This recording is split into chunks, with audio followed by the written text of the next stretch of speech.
اعوذ باللہ من الشیطان الرجیم بسم اللہ الرحمن الرحیم۔ خواتین و حضرات السلام علیکم ورحمۃ اللہ وبرکاتہ و مغفرتہ۔ پروگرام احکام شریعت اور فقہ حنفی سے متعلقہ فقہی مسائل کے ساتھ آپ کی خدمت میں حاضری کا شرف حاصل ہے۔ ویسے تو ہمارا عقائد کا بیان چل رہا ہے، لیکن آج کچھ کویسچنز پہلے کے بھی موجود ہیں، انہیں بھی ہم لے رہے ہیں، تو اس لیے انشاءاللہ نیکسٹ جو سیٹرڈے آئے گا اس سے انشاءاللہ پھر ہم دوبارہ عقائد کا بیان شروع کریں گے۔ فرشتوں کا بیان ہم نے کیا تھا، اور انشاءاللہ نیکسٹ پروگرام میں آسمانی کتابوں سے متعلق عقائد اور جو دلائل ہیں قرآن حدیث کے انشاءاللہ وہ بھی ذکر کیے جائیں گے۔ ایک بھائی نے کویسچن کیا تھا کہ چلے پہلے کال لیتے ہیں۔ السلام علیکم۔ تو یہ آپ کی خدمت میں گزارش کر رہے تھے، ایک کویسچن تھا کہ کسی نے پوچھا کہ مچھر، مکھی، کھٹمل، چونٹی، لال بیگ، یہ جو کیڑے مکوڑے گھر میں بہت زیادہ ہو جاتے ہیں، ان کو مارنا کیسا ہے؟ کیا ہم اپنے ذاتی غرض کے لیے ایک اللہ تبارک و تعالیٰ کی مخلوق کو ہلاک کر سکتے ہیں؟ دیکھیں، جواب یہ ہے، اس میں بنیادی اصول یہ ہے کہ اللہ تبارک و تعالیٰ نے ہمیں اور اپنے حبیب کریم صلی اللہ علیہ وسلم کے ذریعے اجازت دی ہے کہ ہر وہ چیز جو ہمارے لیے نقصان کا باعث ہو اور اس کو مارے بغیر کوئی گزارا نہ ہو، تو پھر اس کو مارنا شرعاً بالکل جائز ہے۔ لہذا اولاً تو یہ دیکھا جاتا ہے کہ اگر مارے بغیر گزارا ہو سکتا ہے، مثال کے طور پہ جیسے بلی کاٹنے لگ جائے یا کتا کٹکنا ہو جائے، اور ہم اسے کسی ایسی آبادی میں چھوڑ سکتے ہوں، یعنی ویران جگہ پر جہاں وہ کھا پی کے گزارا کر سکتے ہوں، اتنی ان کے لیے چیزیں ہوں، تو پھر ان کو مارا نہ جائے بلکہ وہاں چھوڑ دیا جائے۔ لیکن جو اتنی چھوٹی چھوٹی چیزیں ہوتی ہیں، مچھر، مکھی وغیرہ، مکھیاں تنگ کرتی ہیں، بیماری کا باعث بنتی ہیں، مچھر موذی ہے، ڈینگی تو آپ کو پتہ ہے کہ بستروں پہ لٹا رہے ہیں، اور اسی طرح یہ کھٹمل وغیرہ بہت ہو جائے تو توالد و تناسل اتنی تیزی کے ساتھ ہوتا ہے کہ پورے گھر میں تیزی سے پھیل جاتے ہیں۔ چونٹیاں گرمیوں میں اتنی زیادہ ہو جاتی ہیں کہ آٹے تک میں گھس جاتی ہیں اور ہر چیز کو خراب کرتی ہیں، لال بیگ وغیرہ کا یہ معاملہ ہے۔ تو اپنی چیزوں کی حفاظت کے لیے، بیماریوں سے محفوظ رہنے کے لیے ان کو مارنا شرعاً جائز ہے، کیونکہ دور کرنا ممکن نہیں ہے۔ اگر آپ یہاں دور کرنے کی کوئی کوشش کریں گے، مثال کے طور پہ کوئی ایسی دوا آپ کو مل گئی کہ اگر وہ ڈال دیں تو یہ بھاگ جائیں گے، تو یہ بھی مناسب نہیں ہے، اس لیے کہ یہاں سے بھاگ کر دوسرے کے گھر میں چلے جائیں گے۔ ایک بزرگ کے گھر میں چوہے کافی زیادہ ہو گئے، تو کسی نے کہا بلی کیوں نہیں پال لیتے کہ بلی سے ڈر کر چوہے بھاگ جائیں گے؟ فرمایا میرے پاس سے بھاگیں گے تو محلے میں چلے جائیں گے، ان لوگوں کو اذیت اور تکلیف دیں گے، اس لیے بہتر یہ ہے کہ ان کو مار دیا جائے، اس میں شرعاً کوئی قباحت یا گرفت کا پہلو نہیں ہے۔ ایک بھائی نے کویسچن کیا کہ کوئی ہمارے ساتھ اگر ناجائز سلوک کرتا ہے، گالیاں بکتا ہے، برا بھلا کہتا ہے، زوال عزت کے لیے کوششیں کرتا ہے، تو ہم اس کے ساتھ کیسا رویہ اختیار کریں؟ دیکھیں، مسئلہ یہ ہے کہ اگر کسی کی طبیعت میں واقع شر ہے تو پھر تو اس سے آپ بالکل قطع تعلق کر سکتے ہیں، آپ اس سے بات چیت چھوڑ سکتے ہیں، ملنا جلنا چھوڑ دیجئے، اس سے دور ہو جائیے، اور پھر بھی اگر وہ باز نہیں آ رہا تو معاملہ اللہ تبارک و تعالیٰ کے سپرد کر دیجئے، جواب نہ دیجئے، کیونکہ جواب دیں گے تو اور اس کی شرارت بھڑکے گی اور پھر یہ فتنہ فساد کی طرف چلا جائے گا۔ اور اگر اس کی طبیعت میں شرارت نہیں ہے بلکہ واقعی وہ یہ دیکھتا ہے کہ سامنے والے میں کوئی شرعی غلطی ہے، اس وجہ سے اس طرح کا رویہ اور سلوک اختیار کرتا ہے، تو پھر یہ تو محمود ہے، یہ شریعت کو مطلوب بھی ہے کہ اگر کسی میں کوئی خرابی دیکھیں تو آپ اس کے ساتھ پہلے اصلاح کا رویہ اختیار کریں کہ پیار محبت سے ناصحانہ انداز سے سمجھائیں، اگر نہ مانے تو پھر اس طرح کا کچھ رویہ، لیکن گالی گلوچ تو پھر بھی جائز نہیں ہے، مار پیٹ پھر بھی جائز نہیں ہے، انہیں بھی پھر وہی رویہ اختیار کرنا ہوگا کہ اگر کوئی گناہ سے باز نہیں آتا تو وہ پیچھے ہٹ جائے۔ لیکن گالی گلوچ، برا بھلا کہنا، کسی کے لیے زوال عزت کا سبب بننا، اور جیسے محلے والے ہیں یا خاندان والے ہیں ان کے سامنے جا کے غیبت چغلیاں کر کے زوال عزت کا سبب بننے کی کوشش کرنا، شریعت اس کی اجازت نہیں دیتی ہے۔ تو اس لیے اگر واقعی ہمیں اپنی غلطی محسوس ہو کہ کوئی ہمارے ساتھ اس لیے رویہ ایسا اختیار کر رہا ہے کہ ہماری اپنی غلطی ہے، تو ہمیں اپنی غلطی پر بھی نگاہ رکھنی چاہیے۔ ایک کالر ہمارے ساتھ ہیں۔ السلام علیکم۔ ایک یہ کویسچن بھائی نے فرمایا کہ اگر امام مسافر ہو اور کوئی شخص مقیم اس کے پیچھے آ کے نماز پڑھتا ہے اور اتحیات میں شامل ہوتا ہے تو اپنی نماز کو کیسے کمپلیٹ کرے گا؟ دیکھیں، امام تو 2 رکعت پر سلام پھیر دیتا ہے، لیکن اگر مقتدی مقیم ہوتے ہیں انہیں پوری 4 ہی پڑھنی ہوتی ہیں، لیکن اس کا اصول یہ ہوتا ہے کہ اگر امام کے پیچھے شروع سے شروع کرتے تو یوں ہوتا کہ پہلی دو میں تو امام نے ہی قرات کی تھی، ہمیں امام کے پیچھے تو خاموش رہنے کا حکم ہے، لیکن جب اپنی امام کے سلام پھیرنے کے بعد مقیم مقتدی اپنی تیسری اور چوتھی پڑھنے کھڑا ہوتا ہے تو اگرچہ امام سلام پھیر چکا لیکن شرعی لحاظ سے حکماً مقتدی اب بھی اس کے مقتدی ہیں، اور امام کے پیچھے آپ کو پتہ ہے کہ قراءت نہیں کی جاتی ہے، فقہ حنفی کا اصول یہی ہے، لہٰذا مقتدی مقیم تیسری اور چوتھی میں اتنی دیر خاموش کھڑا رہے گا کہ جتنی دیر میں الحمد شریف پڑھی جاتی ہے، باقی رکوع سجود میں سب کچھ وہ پورا کرے گا۔ یہ وہ ہے کہ جو شروع سے شامل تھا، اب کوئی بعد میں آیا اور آخری التحیات میں شامل ہوا ہے تو یقینی سی بات ہے جب اپنی پڑھنے کھڑا ہوگا تو پہلے اپنی جو پہلی اور دوسری ہے وہ پڑھے گا، پھر تیسری اور چوتھی کی باری آئے گی، لہٰذا پہلی اور دوسری میں یہ قرات باقاعدہ کرے گا، الحمد شریف پڑھے گا اور صورت میں جائے گا، جیسے کہ عام نمازوں میں ایسی ہوتا ہے کہ اگر ہم دیر سے آتے ہیں تو اپنی نماز جب پڑھنے کھڑے ہوتے ہیں تو اس میں باقاعدہ قرات کی جاتی ہے، پھر تیسری اور چوتھی میں صرف الحمد شریف دونوں رکعتوں میں پڑھے گا، اس کے ساتھ صورت وغیرہ نہیں ملائے گا، گویا کہ چار ہی پڑھنی ہے اور چاروں میں قرات ہوگی، پہلی دو میں الحمد شریف اور صورت ملائیں گے اور آخری دو میں صرف الحمد شریف پڑھیں گے، اس طرح اپنی نماز کو مکمل کریں۔ یہ کہتے ہیں کہ تین کسی کے بیٹے ہیں، ایک بیٹے کا عقیدہ خراب ہو گیا ہے، اسے تنبیہ وغیرہ کی جاتی ہے لیکن وہ باز نہیں آتا، تو اب باپ نے یہ دھمکی دی ہے اور ارادہ بھی کیا ہے کہ اپنی جائیداد دو بیٹوں کے نام کر دیں جن کو وہ صحیح العقیدہ سمجھتے ہیں، اور جو خراب عقیدے والا ہے اس کو کچھ نہ دیا جائے، تو کیا یہ کرنا صحیح ہے؟ دیکھیں مسئلہ یہ ہے کہ پہلے بہتر یہ ہے کہ کسی قریبی دارالافتاء سے فتویٰ طلب کر لیا جائے، کیونکہ بعض اوقات ایسا ہوتا ہے کہ ہم کسی چیز کو بدعقیدگی کا نام دے رہے ہوتے ہیں لیکن حقیقتاً وہ بدعقیدگی نہیں ہوتی ہے، اس کا تعلق معمولات سے ہوتا ہے، اور ہم یہ سمجھتے ہیں اعمال سے ہوتا ہے، معمولات سے ہوتا ہے، ہم سمجھتے ہیں اس کا تعلق عقیدے سے ہے اور ہم کسی کو بدعقیدہ قرار دے دیتے ہیں، اور اس میں بڑی معذرت کے ساتھ بہت بڑا کردار ہمارے مقررین بھی ادا کرتے ہیں کہ جو اس طرح مطلب لوگوں میں جوش پیدا کرنے کے لیے چھوٹی سی بات کو بھی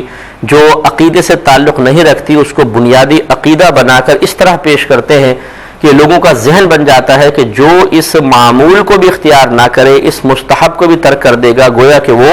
دائرہ اسلام سے خارج ہو جائے گا۔ اس وقت یہ شدت والا رویہ پیدا ہوتا ہے کہ کوئی تھوڑی سی بھی اگر ایسی مسٹیک کر دیتا ہے یا اس معمول کو ترک کر دیتا ہے کہ جو ہمارا معمول ہے تو ہم اسے فوراً کہہ دیتے ہیں کہ جی یہ بدعقیدہ ہو گیا، تو اس لیے پہلے تصحیح کر لی جائے، اگر تو ثابت ہو جائے کہ واقعی وہ بدعقیدہ ہے تو بدعقیدہ کو تو ویسے ہی بدعقیدہ وراثت سے محروم ہو جائے گا، اسے کچھ بھی نہیں ملے گا اور پھر وہ اپنے دونوں بیٹوں کو تمام جائیداد دے سکتے ہیں، لیکن اگر پتہ چلے کہ حقیقتاً بدعقیدہ نہیں ہے، آپ صرف سمجھ رہے تھے کہ وہ بدعقیدہ ہو چکا ہے، تو پھر باقاعدہ اس کو حصہ دینا چاہیے، اصلاح کی کوشش کریں اور پھر حصہ اس کو دیتے رہے۔ اس لیے پہلے یہ معلوم کرنا بہت ضروری ہے کہ جو آپ سمجھ رہے ہیں کیا وہ حقیقتاً ایسا ہے، اگر ہے تو پھر آپ کریں۔ یہ میں اس لیے اتنی تمہید میں نے اتنی لمبی بات کر دی کیونکہ میں اس فیلڈ کا آدمی ہوں اور میں نے یہ دیکھا ہے کہ جو دوسرے کو بدعقیدہ کہہ رہا ہوتا ہے خود اس کے عقائد کو کوئی ٹھکانہ نہیں ہوتا، یعنی اپنے جو عقائد اس نے اختیار کیے ہوتے ہیں اس کی تشریح اس سے خود نہیں آتی ہے، اس کے دلائل اسے خود نہیں آتے ہیں، سنی سنائی باتوں کو اپنے ذہن میں رکھ کر اور پھر وہ دوسرے کے اوپر فتوے جاری کرنا شروع کر دیتے ہیں، یہ غلط رویہ ہے۔ اس لیے میں سننے والوں کی خدمت میں گزارش کرتا ہوں کہ جو آپ کا عقیدہ ہے ذرا اس کو ایک ڈائری پہ لکھ کر دیکھیں، مثلا آپ کہتے ہیں میرا یہ عقیدہ ہے، پھر اس کی تشریح ذرا لکھ کر دیکھیں، آپ کا قلم چلتا ہے، آپ کے ذہن میں جملے مرتب ہوتے ہیں، آپ کے زبان پہ الفاظ آتے ہیں، پھر تو بہت اچھی بات ہے، اور اگر ایسا نہیں ہے تو ذرا ہمیں اپنے بارے میں بھی غور کرنا چاہیے۔ ایک مختصر سا بریک لیں گے، ہمیں یقین ہے آپ ہمارے ساتھ ہی رہیں گے۔ بسم اللہ الرحمن الرحیم۔ ایک کویسچن یہ کیا گیا تھا کہ اگر کوئی شخص عادتاً جھوٹ بولتا ہے، اب کوئی گھر میں جھگڑا ہوا اور وہ جھوٹا شخص کسی ایک فریق کے حق میں گواہی دیتا ہے تو اس کی گواہی کا اعتبار ہوگا یا نہیں ہوگا؟ دیکھیں، اعلانیہ طور پہ جھوٹ بولنا کہ سب کو پتہ چل جائے کہ یہ جھوٹ بول رہا ہے، یعنی اس کا جھوٹا ہونا بعد میں منکشف بھی ہو جائے، تو جھوٹ بولنا گناہ کبیرہ ہے، اور جو اعلانیہ طور پہ جھوٹ بولے وہ فاسق معلن کہلاتا ہے، یعنی اعلانیہ طور پر گناہ کبیرہ کرنے والا، اور جو اعلانیہ طور پہ گناہ کبیرہ کرتا ہے اس کی گواہی معتبر نہیں ہوتی۔ لہذا جھوٹے کا کیا اعتبار کہ جھوٹ بول کر کسی کے حق میں اور کسی کے خلاف گواہی دے دے، لہذا ایسا شخص انتہائی ناقابل اعتبار ہے، اور جھوٹ سے ہمیں شدید نفرت ہونی چاہیے، خصوصاً ہمیں اپنی بچیوں کی تربیت ایسی کرنی چاہیے کہ وہ جھوٹ نہ بولیں کیونکہ بچیاں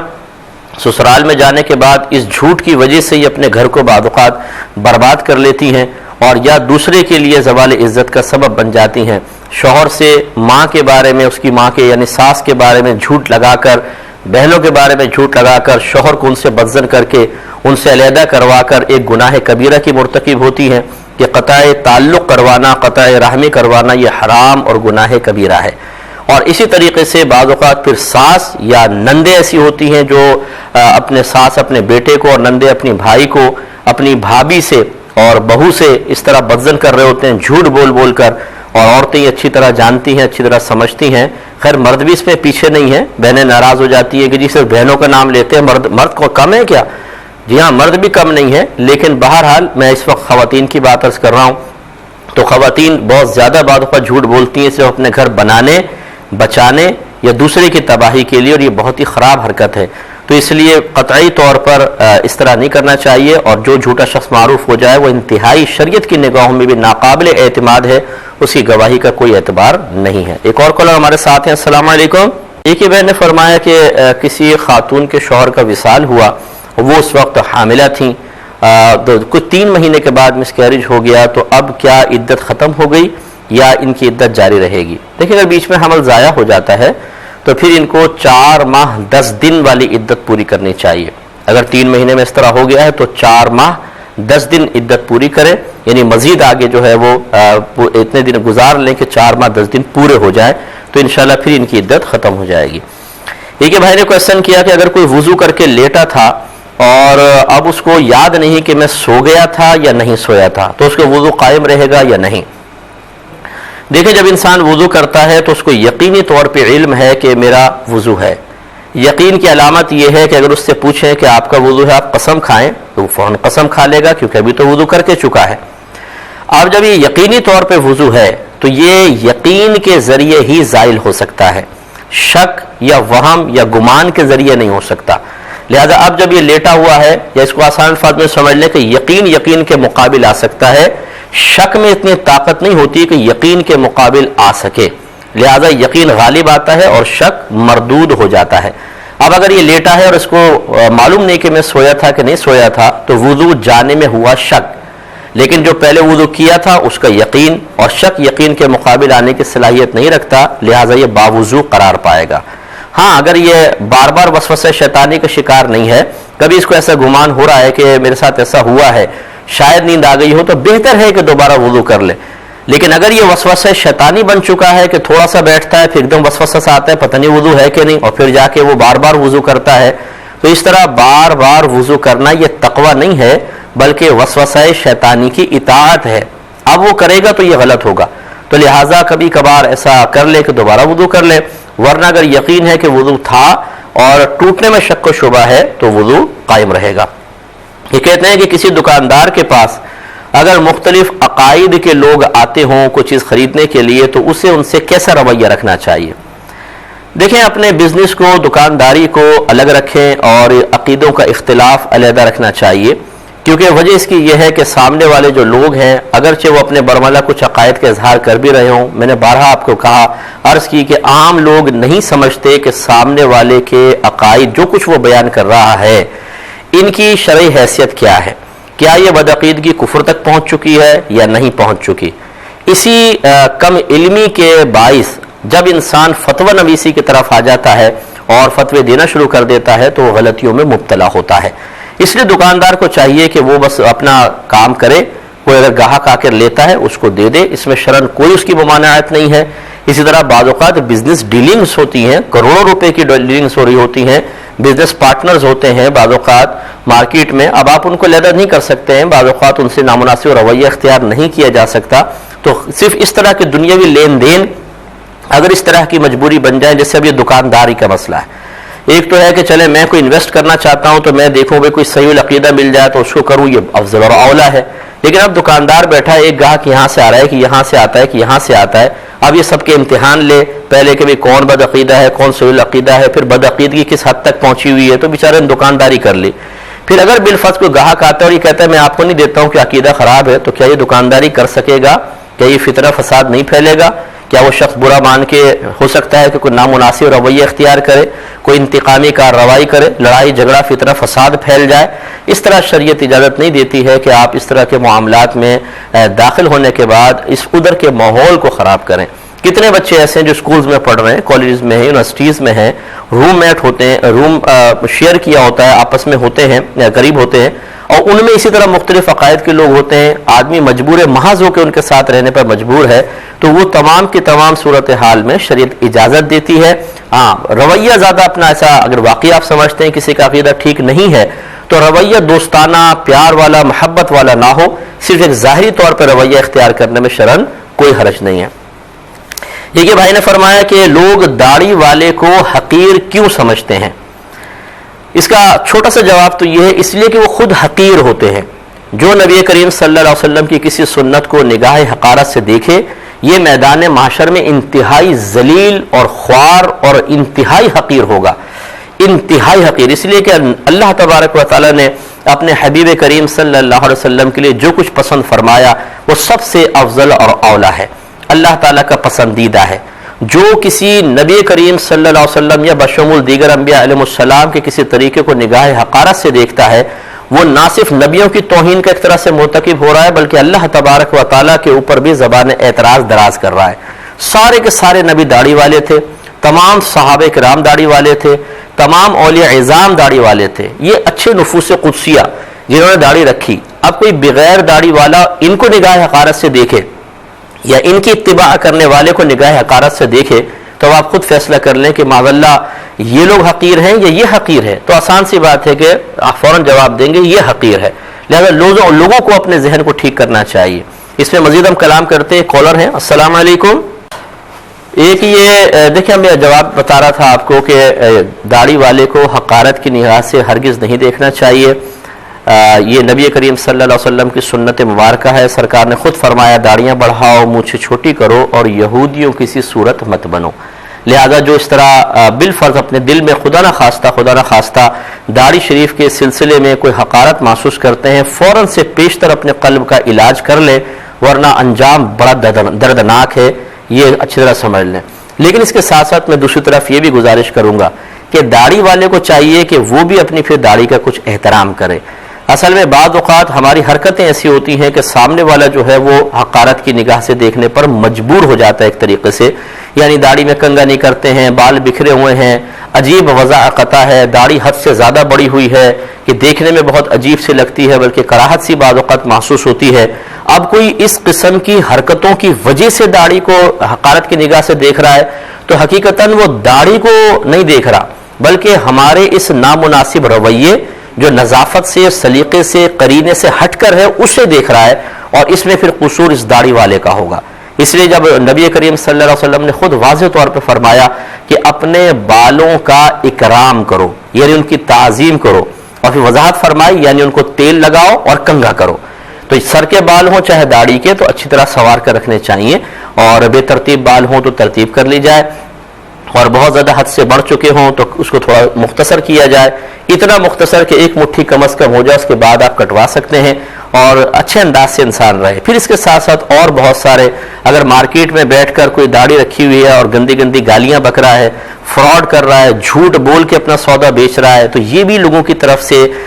حقارت والا رویہ اختیار کرنے کا سبب بن جاتا ہے، لہٰذا اس پہ توجہ کرنی چاہیے۔ ایسی بعض داڑھی والوں کا گھر میں بہت غلط رویہ ہوتا ہے، بیوی کو گالیاں بکنا، مارنا، پیٹنا، ان کے حقوق ادا نہیں کرنا، ان کو خرچے میں تنگ کرنا، بچوں پہ توجہ نہ کرنا۔ اب اگر کوئی اس کو حقارت کی نگاہ سے دیکھ رہا ہے تو حقیقتاً وہ داڑھی کو نہیں دیکھ رہا بلکہ اس کے اعمال و افعال کو دیکھ رہا ہے، اس پر بھی ہمیں توجہ کرنی چاہیے۔ ایک بھائی نے فرمایا کہ ہم سعودی عرب میں ہیں اور بعض اوقات ہم کسی مسجد میں جاتے ہیں نماز پڑھنے کے لیے تو امام صاحب کی داڑھی پوری نہیں ہوتی ہے، کیا کیا جائے؟ دیکھیں فقہ حنفی کے روشنی میں مسئلہ تو یہی ہے کہ داڑھی پوری ہونی چاہیے، یعنی کم از کم نیچے پکڑیں تو ایک مشت کے بعد کوئی کاٹ سکتا ہے، ایک مٹھی داڑھی ہونی چاہیے، اور ایک مٹھی سے داڑھی جو کم کروائے گا تو وہ گناہ میں شمار ہوتا ہے۔ لہٰذا آپ کو کوئی اور مسجد تلاش کرنی چاہیے، کوئی قریبی مسجد ہو تو آپ وہاں پر جا کر جہاں کا امام پوری داڑھی والا ہے وہاں پہ نماز پڑھیں، اور اگر بالفرض ایسا کوئی بھی نہیں ہے آپ کے اطراف میں یا بہت دور ہے کہ آپ کو حرج محسوس ہوگا تو پھر اگر وہ امام صحیح ہے تو اس کے پیچھے آپ کم از کم عقیدے کے لحاظ سے دیگر اعتبار سے صحیح ہے تو آپ ان کے پیچھے نماز پڑھ لیں، لیکن بعد میں کبھی آئندہ زندگی میں موقع ملے تو اس نماز کو دوہرا لیجئے گا، یہ بہت بہتر ہے۔ یہ کہتے ہیں کہ یہاں جہاں پہ یہ رہتے ہیں کہ وہاں امام صاحب جو ہیں وہ قرآن دیکھ کر تراویح پڑھاتے ہیں اور 8 پڑھاتے ہیں، تو ہم کیا کریں، اس کا کیا حکم ہوگا، اس کے انشاءاللہ جواب دیتے ہیں لیکن ایک چھوٹے سے بریک کے بعد۔ بسم اللہ الرحمن الرحیم۔ تو تراویح کا مسئلہ یہ ہے کہ دیکھیں فقہ حنفی کی روشنی میں اور دیگر دلائل کی روشنی میں صحابہ کرام علیہم رضوان سے 20 رکعت تراویح پڑھنا ہی ثابت ہے، لہٰذا ہمیں 20 رکعت ہی پڑھنی چاہیے۔ اور فقہ حنفی کے روشنی میں اگر کوئی امام دیکھ کر قرآن پڑھ رہا ہو تو اس کی نماز فاسد ہو جائے گی، کیونکہ امام اعظم رضی اللہ تعالیٰ عنہ دیکھ کر قرآن پڑھنے کو تعلیم کہتے ہیں کہ وہ علم گویا کہ سیکھ رہا ہے، دیکھ کے پڑھنا۔ اور نماز میں تعلیم اور تعلم یعنی سیکھنا سکھانا یہ عمل کثیر ہے، بہت بڑا ایسا عمل ہے جو نماز کے منافی ہے، اور نماز کے منافی عمل کرنا جس کو عمل کثیر کہا جاتا ہے، کیونکہ عمل قلیل بھی ہوتا ہے جو نماز کے خلاف تو ہوتا ہے لیکن ہلکا سا ہوتا ہے، وہ برداشت ہو جاتا ہے، یعنی شریعت اس کو معاف رکھتی ہے، لیکن بہت بڑا کوئی ایسا عمل کرنا کہ وہ آدمی نماز میں ہی نہ لگے وہ عمل کثیر کہلاتا ہے، اور تعلیم و تعلم ایسا ہی عمل ہے جو عمل کثیر کہلاتا ہے۔ لہٰذا امام اعظم رضی اللہ تعالیٰ عنہ دیکھ کر قرآن پڑھنے کی بنا پر نماز کے فاسد ہو جانے یعنی ٹوٹ جانے کا حکم دیتے ہیں۔ تو اگر آپ فقہ حنفی سے تعلق رکھتے ہیں تو یاد رکھیں شافعی امام کے پیچھے یا حنبلی امام کے پیچھے حنفی کی نماز ضرور ہو جاتی ہے، لیکن اس کی شرط یہ ہوتی ہے کہ خود حنفی فقہ کے مطابق اس کی نماز صحیح ہو رہی ہو۔ اگر صحیح نہیں ہو رہی تو پھر مسئلہ ہوگا۔ مثال کے طور پہ ہم لوگوں کے نزدیک چوتھائی سر کا مسح کرنا فرض ہے، جبکہ شوافع 3 بالوں کا مسح بھی کافی قرار دیتے ہیں۔ اب اگر آپ نے دیکھا امام صاحب نے تھوڑا سا پانی لیا، بس ایسا لگایا اور آ کے وہ نماز پڑھنا شروع ہو گئے ہیں، یعنی مسح ایسا کیا باقی وضو کر کے نماز پڑھا رہے، تو یقینی سی بات ہے کہ ہمارے نزدیک ان کی نماز صحیح نہیں ہے، کیونکہ انہوں نے فرض پورا نہیں کیا، کہ چوتھائی سر کا مسح کرنا ہمارے نزدیک فرض ہے، وہ پورا نہیں کیا تو ہماری نماز اب ان کے پیچھے نہیں ہوگی۔ اسی طرح اگر کوئی امام دیکھ کر قرآن پڑھ رہا ہے تو فقہ حنفی والے کی نماز ان کے پیچھے نہیں ہو سکتی ہے۔ یہ فقہی مسئلہ ہے، کوئی ایسا انتشار کی میں بات نہیں کر رہا ہوں، تو اس وجہ سے پھر آپ کو کہیں اور نماز پڑھنی چاہیے، یا اس کی جماعت چونکہ واجب نہیں ہے تو آپ تنہا بھی پڑھ سکتے ہیں۔ ایک بہن نے فرمایا کہ کیا پرائز بانڈ کی انعامی رقم جائز ہے؟ دیکھیں یہ ایک مختلف فی مسئلہ ہے، بعض علماء اس کو سود سے تعبیر کرتے ہیں، جوا بھی کہتے ہیں، اور بعض اس کو بالکل صحیح کہتے ہیں۔ ہمارے نزدیک ہمارے دلائل کے مطابق جو ہم نے قرآن و حدیث سے اخذ کیے ہیں اس کے مطابق انعامی رقم بالکل جائز ہے۔ پرائز بانڈ میں نہ سود کا معنی متحقق ہوتا ہے نہ اس میں جوئے کا معنی ہے، تو لہٰذا آپ جن بھی علماء کو فالو کرتے ہیں ان کے مطابق آپ عمل کر سکتے ہیں۔ ہم بہرحال اس کے جواز کا حکم دیتے ہیں کہ پرائز بانڈ کی خرید و فروخت بھی جائز ہے، جب بانڈ نکلنے والا ہوتا ہے تو پرائز بڑھا کے ان کو سیل آؤٹ کیا جاتا ہے تب بھی شرعاً جائز ہے۔ اسی طریقے سے اس پہ جو انعامی رقم ہے وہ بھی ہمارے نزدیک جائز ہے، اور اس میں سود یا جوئے کا معنی متحقق نہیں ہوتا ہے۔ اس لیے آپ اگر ہمارے قول پہ عمل کرنا چاہیں تو یہ ہے، باقی ہم دوسرے کی کسی کی بھی رائے کا بھی احترام کرتے ہیں، میں ایسا میں رویہ اختیار نہیں کرتا ہوں، اور نہ یہ علماء کی شان ہے کہ ایسا رویہ اختیار کریں کہ فقہی اختلاف کی وجہ سے کسی کو برا بھلا کہنا، فاسق قرار دینا، فاجر قرار دینا، یہ ہمارے علماء کی شان نہیں ہے۔ پورے پیچھے سے آپ دیکھ لیں امام اعظم ابو حنیفہ رضی اللہ تعالیٰ عنہ سے لے کر آج تک جتنے اکابر علماء گزرے ہیں فقہی اختلاف سب کا رہا ہے، لیکن مجال ہے جو کسی نے دوسرے کے لیے زبان دراز کی ہو۔ آج یہ دور ایسا چل رہا ہے کہ میری بات مانو، میرا فقہی مسئلہ مان لو، نہیں مانو گے تو پھر نہ مدر ایک رہے گی نہ سسٹر ایک رہے گی، مدر سسٹر سب برابر ہو جائیں گی۔ یہ غلط رویہ ہے اور ان رویوں کو ہمیں ختم کرنا ہوگا، خصوصاً علماء کو اس پہ نظر ثانی کرنی چاہیے۔ بہن نے فرمایا کہ اگر کوئی برتن ٹوٹ گیا ہو جیسے کپ وغیرہ ہے تو کیا اس میں چائے پینا مکروہ ہوتا ہے؟ دیکھیں مسئلہ یہ ہوتا ہے کہ جس جگہ سے ٹوٹا ہے اس جگہ منہ رکھ کر چائے پینا مکروہ ہے، کیونکہ اس کی علت یہ ہے کہ جہاں سے ٹوٹ چکا ہو، پہلے مٹی کے برتن ہوا کرتے تھے، اگر جھڑ جائے تو اس میں پھر ایک مطلب دھار سی بن جائے گی، آپ پیئیں گے تو ہو سکتا ہے کٹ جائے ہونٹ وغیرہ، اس لیے نقصان کی وجہ سے وہاں سے پینا مکروہ۔ اب مثال کے طور پہ آپ کا کوئی پیالہ ہے مٹی کا، ایک طرف سے ٹوٹ گیا، آپ دوسری طرف سے پینا چاہیں کوئی حرج نہیں ہے. ایسے ہی کپ کا ایک کنارہ ایک طرف سے جھڑ گیا تھوڑا سا، تو دوسری طرف سے منہ لگا کر پینے میں شرعاً کوئی حرج نہیں ہے. تو اس لیے اصل علت کو ذہن میں رکھیں گے تو انشاءاللہ مسئلہ سمجھ میں آئے گا. ایک بھائی نے فرمایا کہ کوئی شخص یہ کہتا ہے کہ میں قرآن کو تو مانتا ہوں لیکن حدیث کی میری نگاہوں میں اتنی اہمیت نہیں ہے، تو کیا اس کا یہ کہنا صحیح ہے؟ دیکھیں یہ گمراہی ہے، بہت بڑی گمراہی ہے. اللہ تبارک و تعالیٰ نے واضح طور پہ فرمایا کہ وما آتاکم الرسول فخذوہ وما نہاکم عنہ فانتہوا، یہ رسول جو کچھ تمہیں عطا کریں یعنی شرعی احکام انہیں اخذ کرو، اور جن سے منع کریں ان سے باز آ جاؤ، رک جاؤ. اس کا مطلب یہ ہوا کہ قرآن میں بھی موجود ہے اور کچھ نبی کریم صلی اللہ علیہ وسلم اپنے پاس سے عطا فرمائیں گے. اب اس جو نبی کریم صلی اللہ علیہ وسلم نے ہمیں دیا اور جو بہت زیادہ ہے، قرآن میں تو اجمالی بیان ہے، حدیث قرآن کی شرح ہے، پھر آگے اور علماء نے اس کی شرح کی ہے، تفسیر کی ہیں. تو اگر یہ کہا جائے کہ حدیث کی کوئی اہمیت ہی نہیں ہے، ایسے شخص سے کہیں ذرا نماز تو پڑھ کے بتاؤ، ذرا قرآنی نماز، قرآنی زکوٰۃ ادا کر کے بتاؤ، قرآنی حج کر کے بتاؤ، شادیوں کے مسائل پورے قرآن سے ثابت کر کے بتاؤ، کھانے پینے کے جو مسئلے ہیں یہ چیز کھا سکتے ہیں نہیں کھا سکتے، یہ تمام ذرا قرآن سے ثابت کر کے بتاؤ. تو یہ انتہائی جہالت کی بات ہے. اور پھر اس شخص سے سوال کیا جائے کہ یہ بتائیے کہ آپ کی اوقات کیا ہے، آپ کون سے اتنے بڑے مفتی اعظم پاکستان یا مفتی اعظم ورلڈ بن گئے ہیں کہ آپ یہ کہہ رہے ہیں کہ میری نگاہوں میں حدیث کی اہمیت نہیں ہے. یہ مطلب سوچنا چاہیے کہ اتنا سا آدمی ہوتا ہے لیکن اتنا اونچا ہو کے وہ باتیں کر رہا ہوتا ہے، الف بے آتی نہیں ہے دین کی، اور ہم اس طرح حدیثوں کے اوپر اور فلاں چیزوں کے اوپر کلام کرنا شروع کر دیتے ہیں. انہیں چاہیے کسی صاحب علم کے سامنے بٹھائیں، 2-3 منٹ سے زیادہ نہیں بیٹھ سکے گا انشاءاللہ عز و جل. اللہ نے علم میں اتنی برکت رکھی ہے کہ اسے اپنی عزت سنبھالنا اور بچانا مشکل ہو جائے گا. اس لیے ذرا مطلب تھوڑا سا اپنے دائرے کے اندر انسان رہے، جس کو میں سطحی لفظ استعمال کر لوں تو معذرت کے ساتھ برا نہ مانیے گا، کہ اپنی اوقات میں رہے انسان تو بہت اچھا ہے. جب انسان اپنی اوقات بھول کر باہر نکلنے لگتا ہے تو بعض اوقات ایمان بھی خطرے میں پڑ جاتا ہے. ایک انہوں نے کہا کہ اگر کوئی 4 رکعت نماز پڑھ رہا تھا اور غلطی سے 2 پر سلام پھیر دیا تو کیا کرے؟ دیکھیں اگر 2 پر سلام پھیر چکا اور فوراً اس کو یاد آ گیا تو وہ کھڑا ہو جائے، تیسری اور چوتھی پوری کرے اور آخر میں سجدہ سہو کر لے. لیکن اگر 2 پہ سلام پھیرنے کے بعد فوراً یاد نہ آیا بلکہ اس نے کسی سے باتیں شروع کر دیں، اٹھ کے چل پڑا، کچھ کھا پی لیا، یعنی ایسا درمیان میں بڑا وقفہ آ گیا، تو پھر یہ 2 رکعتیں سمجھیں نفل بن جائیں گی. اب اگر 4 فرض تھے تو اس کو 4 فرض دوبارہ ادا کرنے ہوں گے، اور اگر 4 سنتیں موقعہ تھیں جیسے مثال کے طور پر تو یہ 2 ہوئی ہیں، اس کو چھوڑ دیں، اب 4 سنتیں موقعہ اس کو دوبارہ ادا کرنی ہوں گی.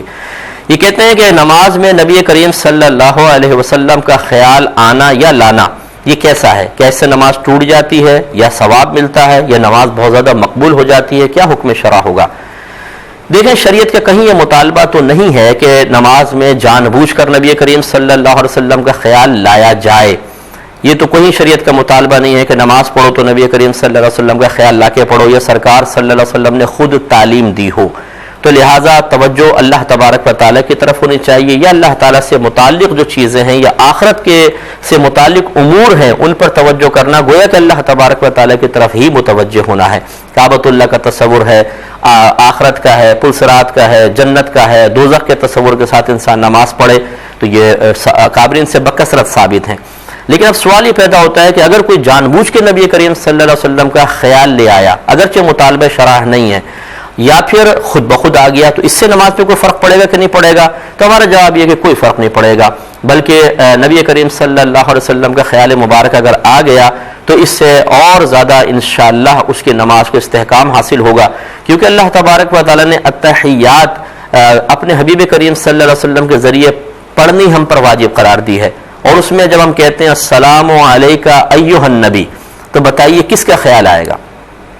کسی عام آدمی کا آئے گا؟ نبی کریم صلی اللہ علیہ وسلم کا آئے گا. اور یہ بتائیں کہ تعظیم کے ساتھ آئے گا یا توہین کے ساتھ آئے گا؟ تو معاذ اللہ توہین کے ساتھ تو آ نہیں سکتا، تعظیم کے ساتھ ہی آئے گا. گویا کہ اللہ تبارک و تعالیٰ نے خود ایک نماز میں ایسا اہتمام فرما دیا ہے، ایک اہتمام کرنا ہم پر لازم قرار دے دیا ہے کہ جب اس اہتمام کو ہم کریں گے، جب اس لازم کو پورا کرنے کی کوشش کریں گے تو لازمی توجہ نبی کریم صلی اللہ علیہ وسلم کی جانب جائے گی. تو اگر سرکار کا نماز میں خیال آنا یا لانا نماز کے معاذ اللہ فساد کا سبب بنتا تو گویا کہ اللہ تبارک و تعالیٰ نے ایک ایسی چیز کا ہمیں مکلف بنا دیا جس سے نماز فاسد ہو جاتی. اور یقینی سی بات ہے کہ یہ حکیمانہ خیال نہیں ہے، انتہائی فاسد خیال ہے. اور اگر آپ صحابہ کرام علیہم رضوان کی حیات طیبہ کا مطالعہ کر لیجئے، نبی کریم صلی اللہ علیہ وسلم آخری ایام میں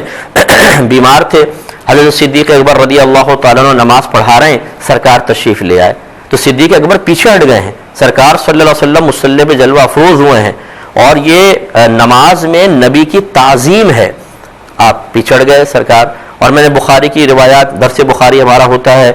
وہ آپ دیکھیں، اس میں یہ روایات موجود ہیں کہ صحابہ کرام جب سرکار بیمار تھے اور تشریف نہیں لا رہے تھے تو نماز پڑھتے ہوئے اس طرف حجرے کی طرف دیکھا کرتے تھے کہ سرکار آتے نہیں رہے، اور ایک دفعہ جب سرکار نے اپنا چہرہ انور پردے کے پیچھے سے نکالا تو صحابہ کرام خوش ہو گئے، اور راوی کہتے ہیں قریب تھا کہ وہ اپنی نمازیں توڑ دیتے، انہیں دوڑ کے سرکار کے پاس چلے جاتے، تو بڑی مشکل سے انہوں نے اپنے آپ کو کنٹرول کیا۔ تو یہ تو نماز میں خیال نہیں، ذات نبوی صلی اللہ علیہ وسلم سامنے موجود ہے، اور نماز کے دوران ہی صدیق اکبر رضی اللہ تعالیٰ عنہ سرکار کی تعظیم کر رہے ہیں، ادب کر رہے ہیں، احترام کر رہے ہیں، تو اس سے نماز میں کوئی فرق نہیں پڑتا ہے۔ جس کا یہ خیال ہو معاذ اللہ کہ نماز میں نبی کریم صلی اللہ علیہ وسلم کا خیال لانے سے نماز فاسد ہو جاتی ہے، اسے چاہیے کہ وہ ان حدیثوں پر ذرا غور و تفکر کرے کہ جہاں صحابہ کرام نے باقاعدہ ذات نبی صلی اللہ علیہ وسلم کا مشاہدہ کیا ہے۔ صحابہ کرام کہتے ہیں نبی کریم صلی اللہ علیہ وسلم ظہر اور عصر میں قرات کیا کرتے تھے۔ ایک روایت کے مطابق پوچھا گیا کہ آپ کو کیسے پتہ چلا؟ فرمایا سرکار کی ریش مبارکہ ہلتے ہوئے ہم نے دیکھی ہے۔ اس کا مطلب ہے نماز پڑھ رہے ہیں، اللہ تعالیٰ کی نگاہ سرکار کے اوپر ہے کہ آپ کے اعمال اور افعال کا مشاہدہ کر رہے ہیں حالت نماز میں، تو پھر بھی جائز ہے۔ اور یہ نبی کریم صلی اللہ علیہ وسلم پر معاملات کوئی مخفی نہیں تھے۔ ایک مرتبہ بعض لوگوں نے رکوع میں تھوڑا سا مسئلہ پیدا کیا، یعنی انہوں نے جلدی جلدی رکوع کیا، تو رحمت کونین صلی اللہ علیہ وسلم جب نماز سے فارغ ہوئے تو آپ پلٹے اور صحابہ کرام سے خطاب کرتے ہوئے ارشاد فرمایا کہ اپنے رکوع سجود پورے کیا کرو، کیونکہ خدا کی قسم میں تمہیں اپنے پیچھے سے بالکل ایسے دیکھتا ہوں جیسے اپنے سامنے سے دیکھتا ہوں۔ اور ایک روایت میں کہ واللہ لا یخفی علی خشوعکم ولا رکوعکم، کہ مجھ پر تمہارا نہ خشوع اور خضوع مخفی ہے اور نہ تمہارے رکوع و سجود مخفی ہیں۔ اور خشوع و خضوع قلبی کیفیت کا نام ہے، گویا کہ نبی کریم صلی اللہ علیہ وسلم خود یہ بیان فرما رہے ہیں کہ تمہاری قلبی کیفیات بھی مجھ پر واضح ہیں۔ تو سرکار جانتے تھے کہ صحابہ کرام آپ کو دیکھ رہے ہیں، پھر بھی منع نہ فرمایا۔ اگر سرکار کا خیال لانا یا سرکار کی طرف متوجہ ہونا فساد نماز کا سبب ہوتا تو نبی پہ فرض تھا کہ اس فساد کی جڑ کو ختم فرماتے، لیکن جب سرکار نے منع نہیں فرمایا تو پھر اس کے بارے میں ہم اپنے پاس سے معاذ اللہ کوئی غلط کلام نہیں کر سکتے ہیں۔ آخری کویسچن آفیئر تھا، ایک بہن نے فرمایا کہ میں صبح کی نماز پڑھتی ہوں، پھر جیسے حدیث میں ہے کہ اشراق چاش تک انسان اگر بیٹھا رہے تو اللہ تبارک و تعالیٰ اس کے بے شمار گناہوں کی بخشش فرما دیتا ہے۔ یہ کہتی ہیں لیکن درمیان میں میرے شوہر چائے کا کپ مجھے بعض اوقات لا کر دے دیتے ہیں، بڑے سعادت مند شوہر ہیں، اور کہتی ہیں کہ بیچ میں پھر چائے پی لیتی ہوں، پھر اشراق چاش کی نماز پڑھتی ہوں، تو یہ جو بیچ میں بریک آ جاتا ہے کہ ایسی کوئی فضیلت میری ترک ہو سکتی ہے؟ تو جی ہاں، بالکل درمیان میں کھائیں پیے نہیں اور نہ اٹھ کے جائے تو انشاءاللہ پھر آپ کو وہ گناہوں کی بخشش والی فضیلت حاصل ہوگی۔ اب چونکہ پروگرام کے وقت تقریباً ختم ہو چکا ہے، انشاءاللہ نیکسٹ سیٹرڈے اگر زندگی رہی 9 سے 10 آپ کی خدمت میں حاضری کا دوبارہ شرف حاصل ہوگا۔ ای میل ایڈریس چل رہا ہوگا، جو بھائی بہن ہمیں میل کرنا چاہیں میل کر دیں، انشاءاللہ وہاں پر بھی جواب دینے کی کوشش کرتے ہیں، یا muftiakmal.net پر آپ میل کریں تو انشاءاللہ عز و جل وہاں پر بھی آسک امام کے آپشن میں جا کے کریں گے تو جواب وغیرہ مل جائے گا۔